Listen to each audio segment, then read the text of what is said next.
Welcome to विद्यालय study point. आज की इस वीडियो में हम डिस्कस करने वाले हैं क्लास 11 का इको का हम पेपर डिस्कस कर रहे थे एंड पेपर नंबर 1 जो हमने डिस्कस किया था उसका पार्ट 1 हमने डिस्कस कर लिया है।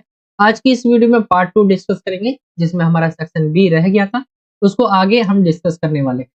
एंड पेपर के पैटर्न की बात करें, 3 घंटे आपके पास होंगे पेपर को करने के लिए। 80 नंबर का ये पूरा पेपर होगा एंड इसका जो सामान्य निर्देश है, इंस्ट्रक्शंस है, दूसरे पेपरों से बहुत अलग है। यहाँ पे इन्होंने बुक वाइज बांट दिया इसको सेक्शन को। जैसे सेक्शन ए में आपका एक बुक होगा, सेक्शन बी में आपका एक बुक से पूछा जाएगा क्वेश्चन। जैसे यहाँ पे इंस्ट्रक्शंस आगे हम देखें तो 20 बहुविकल्पीय प्रश्न आपको देखने को मिलेंगे। तो इसमें से 10 आपके सेक्शन ए में होंगे, 10 सेक्शन बी में होंगे। ऐसी 4 लघु उत्तरीय प्रश्न जो है आपके 3-3 अंक के होने वाले हैं। तो 2 इसमें होंगे क्वेश्चन, वो 2 इसमें होंगे।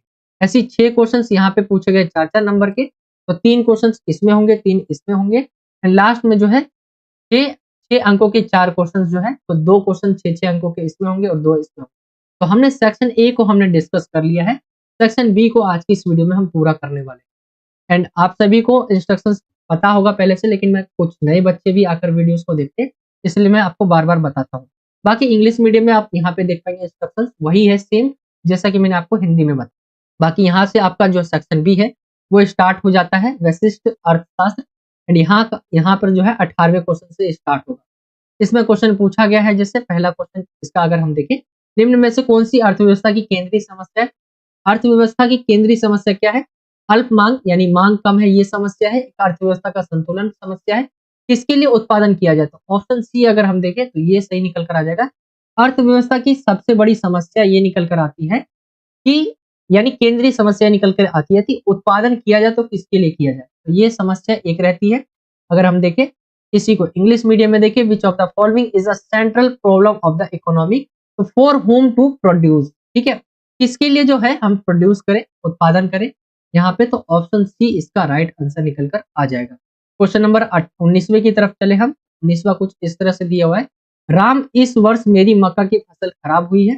तो कृष्णा कह रहा है, राम ने कहा इस वर्ष मेरी मक्का की फसल खराब हुई। तो कृष्णा ने कहा चिंता मत करो, पूर्ति की मात्रा कम होने से बड़ी कीमत जो है इसकी भरपाई कर देगी। सीता, मौसम परिवर्तन से फसल उत्पादन प्रभावित होता है, कुछ वर्ष बुरे हैं और दूसरे अच्छे हैं। राधा, सरकार को प्रत्याभूत करना चाहिए कि हमारी आय में गिरावट नहीं होनी चाहिए। तो यहाँ पे अगर हम देखें तो ये जो बातचीत हुई है, वार्तालाप हुई है, इसमें आदर्शात्मक वक्तव्य दिया है, विचार दिया, इन्होंने तथ्य दिया, मूल्य निर्णय दिया या सुझाव दिया। तो यहाँ पे इन्होंने इन सब ने क्या दिया, सुझाव दिया है। ऑप्शन घ इसका राइट आंसर होगा। एंड इंग्लिश मीडियम में भी आप देख पाएंगे, राम दिस ईयर माई जो है मेज क्रॉप हैज बीन डैमेज। तो यहाँ पे कृष्णा कहता है डोंट वरी, जो है decrease in the quality supplied will make up for the increase price. Sita, crop production is affected by climate change, some years are bad and other are good. Radha, the government should guarantee that our income should be decline. तो यहाँ पे जो ideal statement है is given in the this conversation आपको बताना है। तो suggestion है ऑप्शन डी इसका राइट आंसर निकल कर आ जाएगा। इसी के अंदर 8वें में पूछा गया क्वेश्चन है, यदि सेब की मांग की कीमत लोच का गुणांक जो है यहाँ पे दिया हुआ है, तो निम्न में से कौन सा सत्य है? अगर हम देखें तो मांग लोचदार है, कीमत में 10% की वृद्धि होने पर मांग की मात्रा में 10% की कमी होगी। ऑप्शन जो सी है वो इसका राइट आंसर हो जाएगा। एंड इसी को इंग्लिश मीडियम में देखेंगे, if the coefficient of price elasticity of demand और अप्लाइज अपील्स इज जो है यहाँ पे दिया हुआ है, then which of the following is true. तो यहाँ पे demand is elastic and 10% increase in price will result in a 15% decrease in quantity demanded. Option C इसका राइट आंसर होगा। क्वेश्चन नंबर 20वें की तरफ आएंगे। क्वेश्चन नंबर 20वां दिया गया है, अभिकथन और कारण। अभिकथन क्या है? कीमत में प्रतिशत परिवर्तन के फलस्वरूप होने वाले पूर्ति की मात्रा में होने वाले प्रतिशत परिवर्तन को पूर्ति की कीमत लोच कहते हैं। अगर हम देखें तो कीमत में प्रतिशत परिवर्तन के फलस्वरूप होने वाले पूर्ति की मात्रा में, यहाँ पे दो बार आ गया, होने वाले परिवर्तन को पूर्ति की कीमत का लोच कहते हैं। यहाँ पे आप इसे काट दें, ठीक है, होने वाले परिवर्तन को पूर्ति की कीमत का लोच कहते हैं। तो ये बात सही है। पूर्ति की कीमत लोच ज्ञात करते समय वस्तु की अपनी कीमत को छोड़कर सभी अन्य कारकों को समान रखा जाता है। तो ये भी सही है। अगर हम देखें तो अभिकथन कारण दोनों ही सही है और कारण सही व्याख्या कर रहा है यानी विवरण दे रहा है अभिकथन का। यहाँ पे विकल्प अगर आप देखेंगे ऑप्शन ए अभिकथन ए और आर, ए और बी यानी दोनों ही सही है। आर कह दे आप इसे, ठीक है, आर दोनों सत्य और कथन आर अभिकथन ए का सही विवरण है। तो ऑप्शन ए इसका जो है राइट आंसर होगा। आगे की तरफ आते हैं हम क्वेश्चन नंबर 20 को इंग्लिश मीडियम में आप देख सकते हैं। यहाँ पे स्टेटमेंट क्या दिया हुआ है, the percentage change in quantity supplied as a result of percentage change in price is called price elasticity of supply. While finding the price elasticity of supply, all other factors its own price of commodity are kept equal. तो यहाँ पे अगर हम देखें तो both जो है आपके स्टेटमेंट दोनों ही सही है एंड रीजन भी सही एक्सप्लेन कर रहा है जो है कथन का। ये आपका ऑप्शन ए सही हो जाएगा। 21वें क्वेश्चन की तरफ आएंगे तो दिया गया है अभिकथन और कारण वाला ही क्वेश्चन है। अभिकथन क्या है, एकाधिकार प्रतियोगिता के अंतर्गत मांग वक्र एकाधिकार का मांग वक्र से अधिक लोचदार होता है। एकाधिकार बाजार रूप की तुलना में एकाधिकारिक प्रतियोगिता बाजार रूप में वस्तु के अधिक स्थानापन्न पाए जाते हैं। अगर हम देखें एकाधिकार प्रतियोगिता के अंतर्गत मांग वक्र एकाधिकार का मांग वक्र से अधिक लोचदार होता है, ये तो सही है। एकाधिकार बाजार रूप की तुलना में एकाधिकारिक प्रतियोगिता बाजार के रूप में वस्तु के अधिक स्थानापन्न पाए जाते हैं, ये भी सही है और दोनों ही सही व्याख्या कर रहे हैं एक दूसरे का। अगर हम ऑप्शन देखें तो इसका भी ए होगा। अभिकथन ए और आर दोनों सत्य और आर अभिकथन ए का सही विवरण है। तो 21वें का ये सही हो जाएगा। इंग्लिश मीडियम में आप इसे देख सकते हैं, कुछ इस तरह से दिया हुआ है, द डिमांड कर्व अंडर जो है monopolistic competition is more elastic than the demand curve of the monopolist. यहाँ पे monopolist in monopolist competition market from more sub distributes are जो है found than in monopolist market form. तो यहाँ पे अगर हम इसके ऑप्शन देखें तो ऑप्शन जो ए है वो इसका राइट है। बहुत जो आपके स्टेटमेंट दिए गए दोनों सही है, रीजन सही एक्सप्लेन कर रहा है एक को। 22वें क्वेश्चन की तरफ आए तो ये भी आपका अभिकथन वाला है। पूर्ण प्रतियोगिता बाजार के रूप में उद्योग कीमत निर्धारक होती है तथा फर्म कीमत जो है स्वीकारक होती है। यहाँ पे अगर हम देखें तो ये सही है। पूर्ण प्रतियोगिता के अंतर्गत फर्म जो है समरूप उत्पाद बेचते हैं, ये भी सही है, बट ये एक्सप्लेनेशन सही नहीं है, ठीक है। अगर हम देखें तो यहाँ पे अभिकथन ए और आर दोनों सत्य है और कारण जो है वो अभिकथन ए का सही विवरण नहीं दे रहा है, तो ऑप्शन बी इसका राइट आंसर हो जाएगा। आगे इसको इंग्लिश में आप देख सकते हैं, इंग्लिश में क्या दिया हुआ है, in perfect competition market from industry is price determined and firm is price accepter. यहाँ पे देखिए अंडर परफेक्ट जो है competition firm sell similar product, तो ये दोनों ही सही है बट एक्सप्लेनेशन सही नहीं है, तो ऑप्शन बी सही हो जाएगा इसका। आगे हम आते हैं क्वेश्चन नंबर 23 की तरफ। यहाँ पे ये भी अभिकथन वाला है। एकाधिकार फर्म का मांग वक्र ऋणात्मक ढाल वाला होता है क्योंकि कीमत को घटाकर ही ज्यादा उत्पाद बेचा जा सकता है। तो यहाँ पे अगर हम देखें तो ये सही है, कीमत को घटाकर हम उत्पाद ज्यादा बेच सकते हैं। एकाधिकार बाजार में सीमांत आगम औसत आगम से अधिक होता है, लेकिन ये गलत हो जाएगा। तो हमारा अभिकथन सही है, कारण गलत है। आपको ऑप्शन देखने हैं तो ऑप्शन आप यहाँ देख सकते हैं। ऑप्शन अभिकथन ए सत्य है लेकिन आर जो है असत्य है, ऑप्शन सी इसका राइट होगा। इसी को इंग्लिश मीडियम में देखेंगे आप तो यहाँ पे दिया हुआ है, the demand curve of monopoly firm is sloping because more product can be sold only after reducing the price, जो है ये तो आपका सही हो जाएगा। And marginal revenue is more than average revenue in a monopoly market, तो यहाँ पे गलत हो जाएगा। तो यहाँ पे ऑप्शन जो सी है वो इसका राइट होगा। ऑप्शन आपका जो है अभिकथन जो दिया हुआ है, स्टेटमेंट ए दिया है वो सही है बट रीजन गलत। अब आते हैं हम क्वेश्चन नंबर 24 की तरफ। क्वेश्चन नंबर 24 है, किसी वस्तु की 4 इकाइयां उत्पादित करने की औसत लागत यहाँ पे 40 दे रखी है। यदि 5 इकाई पर कुल स्थिर लागत 50 रुपए हो तो कुल परिवर्ती लागत क्या होगी। तो यहाँ पे अगर हम देखें तो ये कुल जो हो जाएगा वो आपका 110 हो जाएगा। ऑप्शन बी इसका राइट हो जाएगा। आपको देखना है कैसे आएगा, मैं आपको आंसर बता देता हूँ। इंग्लिश मीडियम में देखना है, the average cost of producing 4 units of an article 14 article is 40 if the total fixed cost on 5 units is 50 then the total variable cost will be, तो यहाँ पे 110 मैंने आपको बताया, ऑप्शन बी इसका राइट आंसर होगा। 25वें क्वेश्चन की तरफ आए, निम्नलिखित में से किसे संतुष्टि का बिंदु कहा जाता है। तो सीमांत उपयोगिता शून्य हो जब, तब जो है संतुष्टि का बिंदु उसे कहा जाएगा। ऑप्शन बी इसका राइट आंसर हो जाएगा। Which of the following can be called the point of satisfaction. ठीक है, यहाँ पे अगर हम देखें तो मार्जिनल यूटिलिटी इज जीरो जब हो, ऑप्शन बी इसका राइट आंसर हो जाएगा। क्वेश्चन नंबर 26 की तरफ आते हैं। क्वेश्चन नंबर 26 है, कोई उपभोक्ता वस्तु की कितनी मात्रा खरीद सकता है, ये निर्भर करता है, तो वो उसकी अर्निंग पे निर्भर करेगा। यानी वस्तु की एक तो कीमतों पर निर्भर करेगा कि वस्तु कितने का मिल रहा है, और उसकी आय पर। तो वस्तु की कीमतें और उपभोक्ता की आय कितनी है उसके ऊपर डिपेंड करेगा कि वस्तु की कितनी मात्रा वो खरीद सकता है। तो ये आसान सा ही क्वेश्चन था।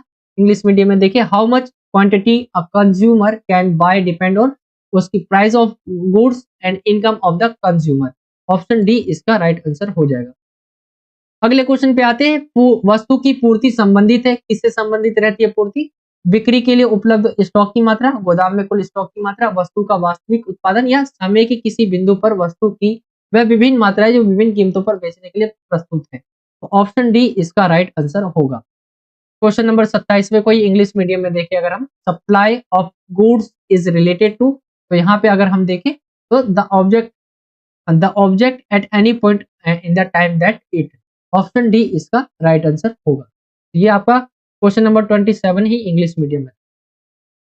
क्वेश्चन नंबर 28 की तरफ आते हैं। अब क्वेश्चन जो स्टार्ट होगा आपका, ये 3-3 नंबर वाले क्वेश्चन होंगे। एंड यहाँ पे अगर हम देखें, क्या उत्पादन करे की समस्या की व्याख्या कीजिए। तो हमारे देश के अंदर देखेंगे तो बहुत सारे काम चलते हैं, लेकिन कोई कोई देखेंगे किसी एक वर्ग को पकड़ के अपना जो है फैक्ट्री चलाता है, कोई कोई अमीर वर्ग को पकड़ के जो है अपना काम ढूंढता है। मतलब अमीर वर्ग के लिए कहने का मतलब है कि वो महंगी महंगी चीजें बनाता है। एंड किसी का टारगेट रहता है कि गरीबों को टारगेट करना, उनको सामान बेचना। और एक रहता है, मतलब इसमें यही कहा गया है कि क्या उत्पादन करे की समस्या की व्याख्या करना है। तो एक अर्थव्यवस्था अपने दिए हुए संसाधनों से वस्तुओं या सेवाओं के विभिन्न संभव सम्मिश्रणों का उत्पादन कर सकती है। समस्या यह है कि अर्थव्यवस्था इन सम्मिश्रण, उनके पास है तो बनाने के लिए बहुत कुछ, लेकिन वो किसके लिए बनाया जाए इसका चयन करे। ये वस्तुओं व सेवा वह सेवाओं के चयन की समस्या है। यदि एक वस्तु का उत्पादन अधिक किया जाता है तो अन्य वस्तु के उत्पादन के लिए कम संसाधन बचेंगे। यानी किसी एक के लिए हम ज्यादा चीजें बनाते हैं तो दूसरे के लिए क्या बच जाता है, बहुत कम। तो ये समस्या होती है, किन किन वस्तुओं का उत्पादन कितनी कितनी मात्रा में किया जा रहा है, क्योंकि संसाधन क्या होते हैं, सीमित होते हैं और उनके वैकल्पिक प्रयोग संभव है। तो ये चीजें, ये समस्या रहती है क्योंकि हमारे पास संसाधन क्या होते हैं, सीमित होते हैं। Explain the problem of what to produce, तो यहाँ पे आप पढ़ सकते हैं इंग्लिश मीडियम में क्या क्या कहा गया है। ठीक है, आगे हम आते हैं क्वेश्चन नंबर 29 की क्वेश्चन पे। क्वेश्चन नंबर आपका 29 है, सामान्य वस्तु और घटिया वस्तु के बीच अंतर बताइए, प्रत्येक एक एक उदाहरण दीजिए। तो सामान्य वस्तु क्या है, जिनकी मांग ज्यादा होती है। और देखिए, जैसे सामान्य वस्तु उन वस्तुओं को कहते हैं जिनकी मांग क्रेताओं की आय बढ़ने से बढ़ती है, ये हो जाएगा। अतः आय और मांग में धनात्मक संबंध पाया जाता है अथवा आय प्रभाव धनात्मक होता है। उदाहरण घरेलू उपकरण, इसमें क्या होता है, जो बेचने वाला होता है, एक तो जिसकी मांग होती है उसकी तो पूर्ति होती है, जो बेचने वाला होता है उसकी आय बढ़ती है इससे। तो ये सामान्य वस्तुओं के अंदर आते हैं। घटिया वस्तुएं क्या होती है, वे वस्तुएं यानी निम्न कोटि की वस्तु में आती है। वे वस्तुएं उन वस्तुओं कहते हैं जिनकी मांग क्रेताओं की आय के बढ़ने से घटती है। अतः आय और मांग में ऋणात्मक संबंध पाया जाता है। उदाहरण के लिए मोटा अनाज तथा मोटा कपड़ा। अगर देखें तो जैसे जैसे जो है मांग बढ़ती है, क्रेताओं की आय जो है वो घटने लग जाती है। बढ़ने की जगह क्या होती है, बढ़ने पर घटती है। तो ये इसका हो जाएगा 29 का, सामान्य वस्तु और घटिया वस्तु के बीच अंतर। इंग्लिश मीडियम में आप यहाँ पे पढ़ पाएंगे। जर्नल आइटम्स या एक तरह से लो क्वालिटी गुड्स जो रहती है उसके बारे में आप एक्सप्लेन कर सकते हैं, क्या क्या इनके बीच जो है अंतर पूछा गया है। तो ये आप इस तरह से देख पाएंगे। इसी के अंदर और में पूछा गया क्वेश्चन है, कीमत विभेद तथा वस्तु विभेद के बीच अंतर स्पष्ट करना है। तो कीमत विभेद होता क्या है, वह स्थिति जिसमें एकाधिकारी एक ही वस्तु के लिए विभिन्न क्रेताओं से भिन्न भिन्न कीमत लेता है। सामान्य ये लाभ को अधिकतम करने के लिए किया जाता है। जैसे आपने किसी व्यक्ति को ये 10 रुपए में बेचा, लेकिन वही चीज आपने किसी व्यक्ति को 15 में बेचा, किसी को 12 में बेचा, किसी को आपने 18 में बेचा। तो ये क्या है, कीमत अलग अलग रहती है लेकिन सामान एक है। यहाँ पर वह स्थिति जिसमें एकाधिकारी एक ही वस्तु के लिए विभिन्न क्रेताओं से भिन्न भिन्न कीमत लेता है। सामान्य ये लाभ को अधिकतम करने के लिए किया जाता है, यानी आय को और ज्यादा करने के लिए किया जाता है। वस्तु विभेद क्या है, वस्तु विभेद वह स्थिति है जिसमें एकाधिकार प्रतियोगिता के अंतर्गत विभिन्न उत्पादक अपनी वस्तु को उसकी बनावट, आकार, पैकिंग, ट्रेडमार्क या ब्रांड नाम के अनुसार विविधीकृत या भिन्न प्रकार से बेचने का प्रयत्न करते हैं। यह वे इसलिए करते हैं ताकि बाजार में विरोधी फर्मों से ग्राहकों को अपने उत्पाद की ओर आकर्षित कर सके। इसके अंदर क्या होता है, टोटल पूरी की पूरी एक तरह से ब्रांडिंग की जाती है प्रोडक्ट की, ट्रेडमार्क दिया जाता है, पैकिंग की जाती है, आपका नाम आता है, बहुत सारे बनावट, आकार, इन चीजों को ध्यान में रख के प्रोडक्ट को बनाया जाता है। तो ये वस्तु विभेद के अंदर आता है। आपने कई सारे बाजार में प्रोडक्ट देखे होंगे, तो ये पेन हो गया आपका, पेन से मोबाइल हो गया आपका, ये सारी चीजें क्या है, आप ट्रेडमार्क देखते होंगे, ब्रांड का नाम देखते होंगे, पैकिंग देखते होंगे, तो कुछ ये वस्तु विभेद के अंदर आते हैं। एंड ये आपका हो जाएगा क्वेश्चन नंबर जो 29 है उसका अथवा। एंड इंग्लिश मीडियम में आप इसे देख सकते हैं, explain the difference between price discrimination and जो है कम्युनिटी डिस्क्रिमिनेशन। तो यहाँ पे प्राइस डिफरेंस, यहाँ पे ऑब्जेक्ट डिफरेंस, डिफरेंटेशन यहाँ पे आप पढ़ सकते हैं। तो प्राइस डिफरेंस कैसे रहता है, it is a situation in which the monopolist charge different price for the same commodity from different buyers. This is usually done to जो है मैक्सिमाइज प्रॉफिट के लिए किया जाता है। यहाँ पे ऑब्जेक्ट डिफर्मिनेशन आप पढ़ सकते हैं, यहाँ पे दिया हुआ है। तो ये आपका क्वेश्चन नंबर 29 का अथवा हो जाएगा। इसके बाद आते हैं हम क्वेश्चन नंबर 30 की तरफ। समझाइए कि किसी वस्तु की संतुलन कीमत उसकी उसी उत्पादन स्तर पर क्यों निर्धारित होता है।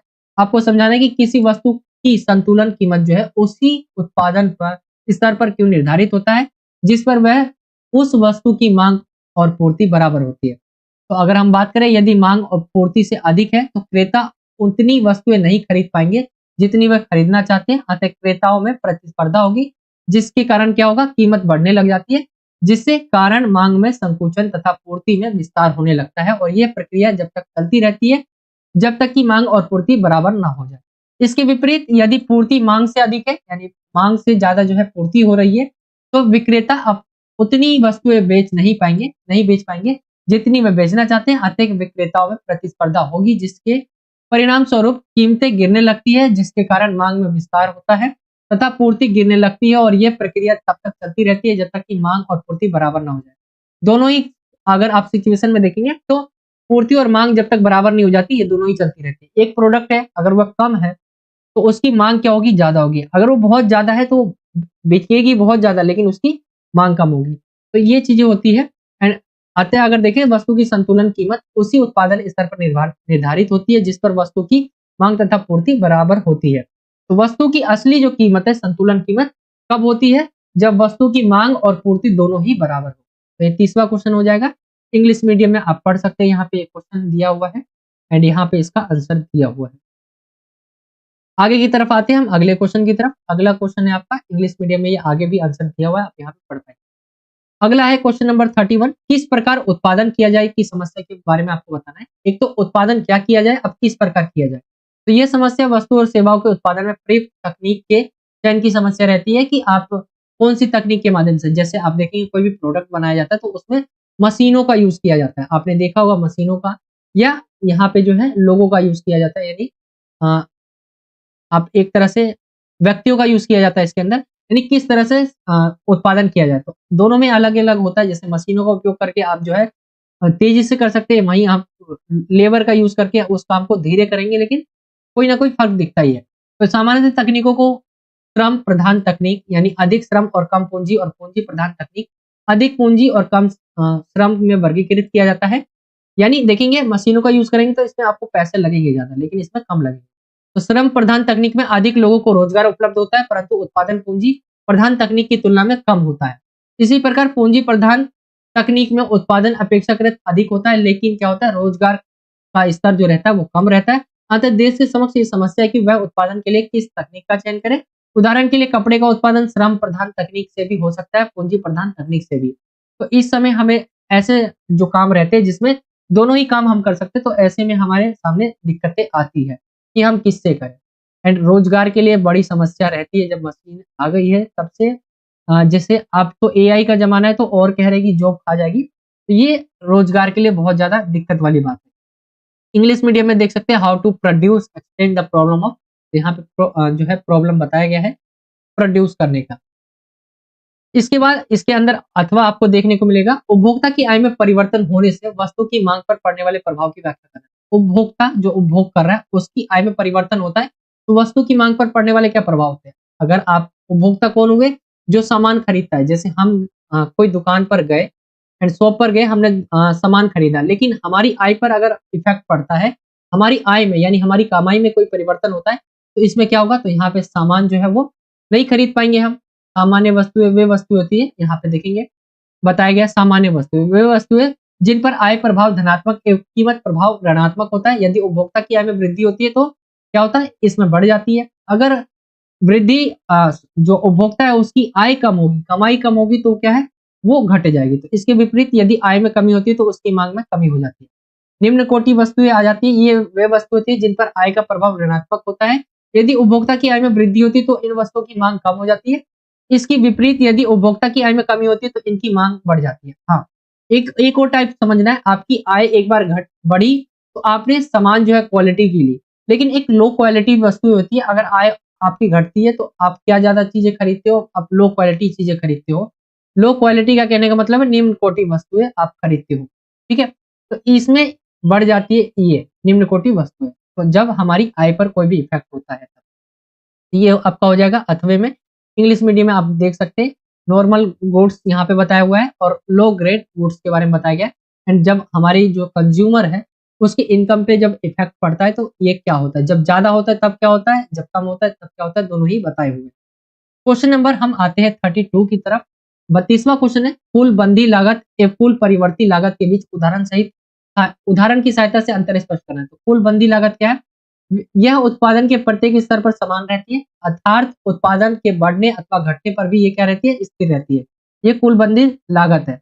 उत्पादन के शून्य पर भी यह शून्य नहीं होती, इसका वक्र एक्स अक्ष के समांतर होता है। उदाहरण के लिए किराया, स्थायी कर्मचारी का वेतन।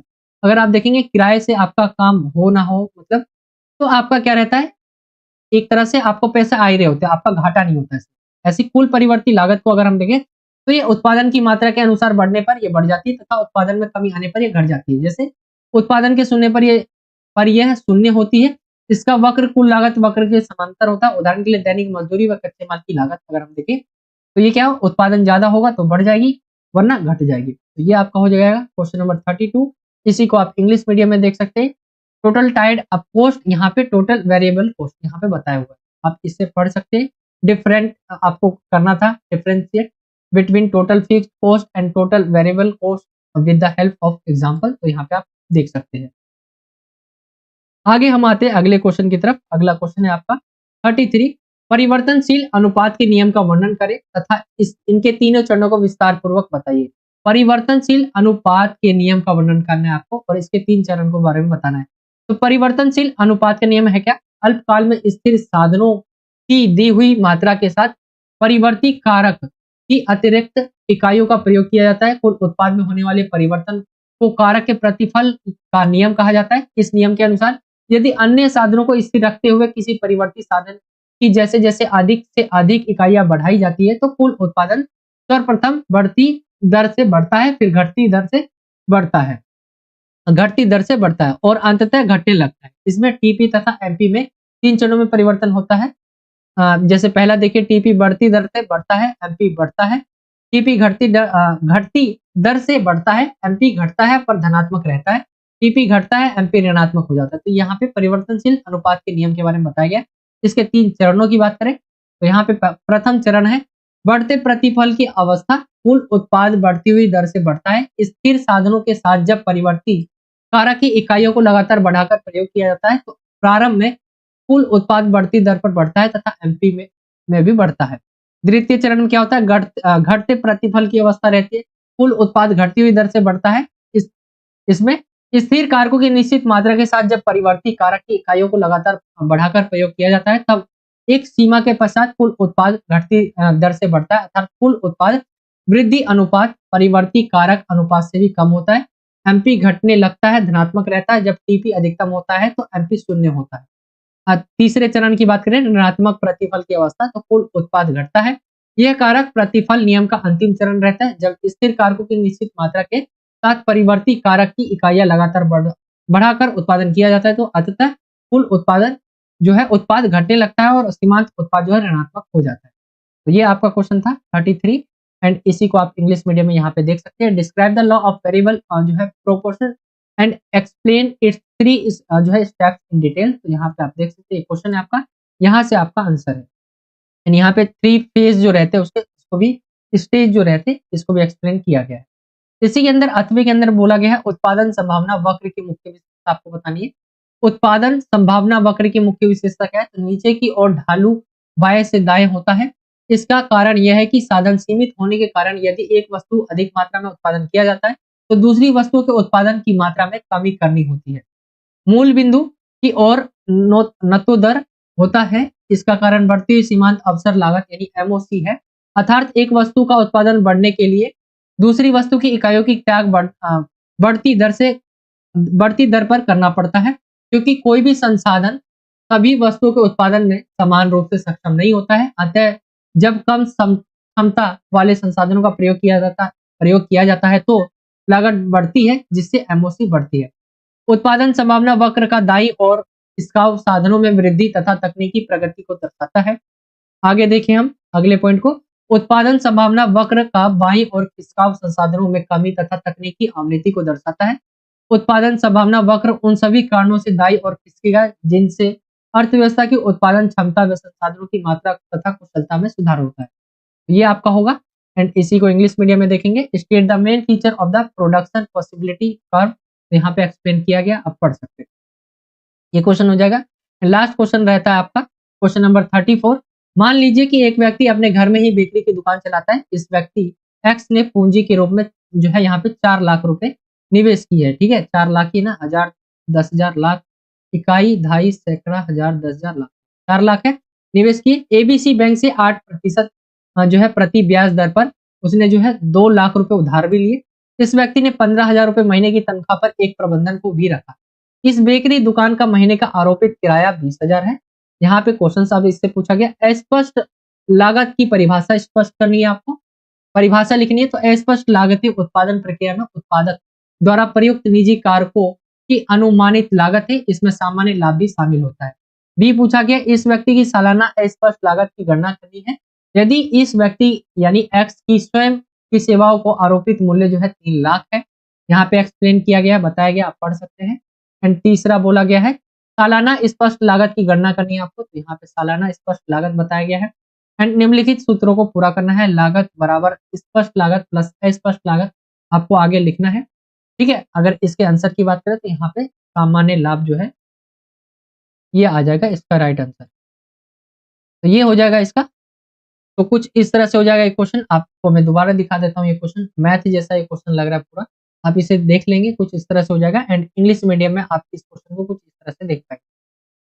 ठीक है, इंग्लिश मीडियम में आप पढ़ पाएंगे ये क्वेश्चन को। एंड यहाँ पे इससे रिलेटेड क्वेश्चन पूछे गए यहाँ पे A, B, C and D। ठीक है, तो ये 4 क्वेश्चन पूछे जाएंगे आपसे।